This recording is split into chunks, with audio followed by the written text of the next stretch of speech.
Hello, I'm Bud McCord. I'm here in Brazil, South America. Hope you're ready for another study in 1 John. We're in chapter 5. We're coming to the end of this beautiful book, this letter that was sent to a church that was in crisis. And it has been a blessing for me to Monday through Friday awaken early and think through these thoughts that came from the Apostle John. So I'm sure I'm the one who benefited the most from this study, but hopefully something has been useful for you as well. We're going to begin in verse 5, where we left off in chapter 5, where these incredible words are said by the Apostle Paul about every believer, a capacity that we have. It says, "Who is he who overcomes the world, but he who believes that Jesus is the Son of God?" Jesus changes everything, or Jesus changes nothing. The whole scriptures come to this conclusion.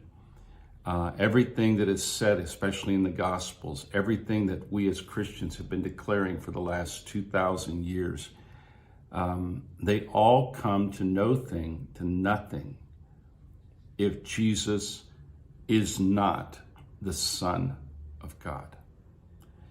Now, he goes on and he tells us that there is enough testimony that has been given in the world, clear testimonial evidence, for us to rest and tell the truth also to ourselves and others that Jesus changes everything. Jesus can change everyone and change back to the original plan that God had for humanity. This is no small statement. Listen to what he says in verses 6 through 9. "This is he," Jesus, "this is he who came by water and blood, Jesus Christ. Not only by water, but by water and blood. And it is the Spirit who bears witness, because the Spirit is truth. For there are three that bear witness in heaven, the Father, the Word, Jesus, and the Holy Spirit. And these three are one. And there are three that bear witness on earth, the Spirit of God, the water, and the blood. And these three agree as one. If we receive the witness of men, the witness of God is greater. For this is the witness of God, which he has testified of his Son." When I was reading through this passage yesterday, last night, and again this morning, it became clear to me that we live in a world that demands evidence. To this day, we decide people's guilt or innocence by evidence. And we have systems, depending on the world, the country in which we live, of how many people will be on a jury, for example, or what a judge can judge and condemn and to set free. It's got to be based on testimony. So God, who created us, knows that we don't rest until we actually believe that we have found the evidence, the true evidence about the reality of life. Now, it's interesting that he says here in verse 6, "This is he who came by water and by blood." Now, to be honest with you, as I read commentaries about this particular passage, it became a little bit disconcerting and a little bit confusing, because there's so many different views. The views that most seem to connect with me and my understanding of the Apostle John and of the Gospel of John is that water and blood are a symbol in the whole history of every human being, because we know that if our blood stops pumping, we die. We also know that when we came into this world, we each came into this world soon after the water broke in the delivery process in the life of our mother, which was also our life at the same time happening. The idea of blood, water and blood, are two essential testimonies. They're testimonies that we have been here. If if I'm in a place and someone finds a bit of my DNA, they can say, the testimony says, you have been here. If there is an account of my birth, a birth certificate, then I have gone through this process of water and I've gone through this process of blood. There's some who think he's referring here to when Jesus died on the cross and they pierced his side. The Bible said they would not break his bones, and that was a prophecy because a sacrificial animal could not be disfigured like that in that way. But they pierced his side and there came out water and blood. And some say that that's because his heart exploded during the crucifixion. So it's having died on the cross for us in public and manifesting that he was truly dead by the water and the blood, which show that he had not just swooned or had been faking something, if that had been possible, that kind of pain. It was evidence. But it also says that in the Spirit bears witness. In my life and your life, we can say, I believed in Jesus. We can say, no, I made up my mind to believe in Jesus. But in the scriptures, it says that no man or woman can declare that Jesus is the true Son of God if God had not given that person by the Holy Spirit the illumination to understand and believe the evidence. So there is evidence. There's the evidence of the water, the life, Jesus' birth.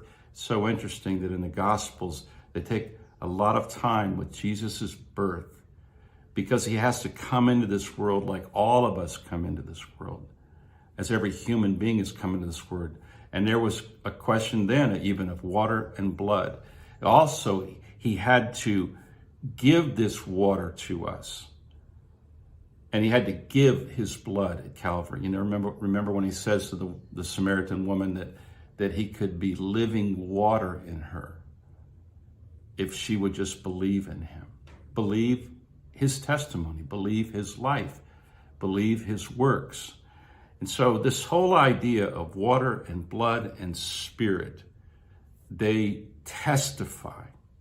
Now, when we line this up and we say, I believe in the virgin birth of Jesus Christ, that's a pivotal, foundational principle of the idea of the incarnation. I believe that Jesus came into this world through his mother, Mary, who had been conceived by the Holy Spirit. You see the connection? And when her time to deliver, the water broke and she delivered the Son of God.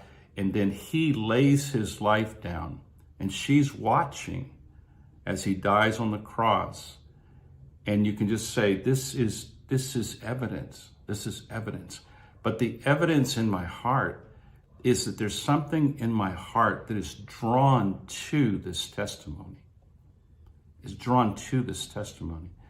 In any courtroom, if you've ever served on a jury or you've ever been involved in a court process, you know that the jury needs to be convinced.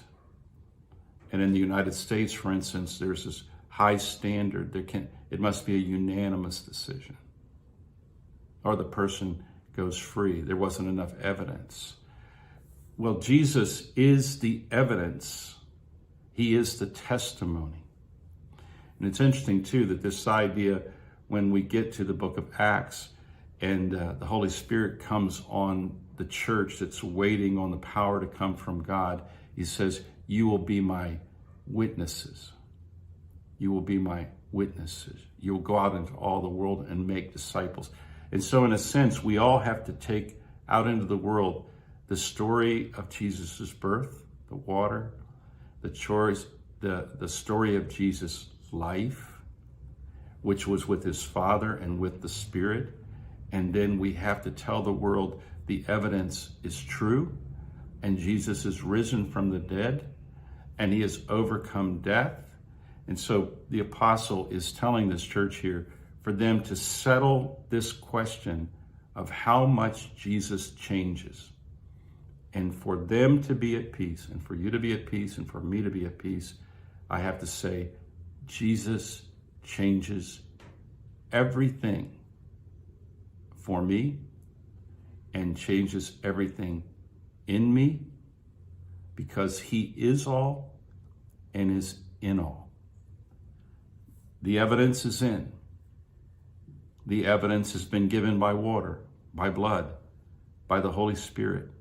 The evidence has been given by the Church of Jesus Christ from every believer who has preached the gospel and made disciples. It's been going on now for almost 2,000 years, and the evidence has not been defeated. The evidence of Jesus' power to change lives, like he changed my life and changed your life, has already come in. Jesus changes everything. The only other alternative is Jesus changes nothing. What does the Spirit say to you? What is the verdict? What is the testimony that has changed everything in you? And then that faith allows you to overcome the world.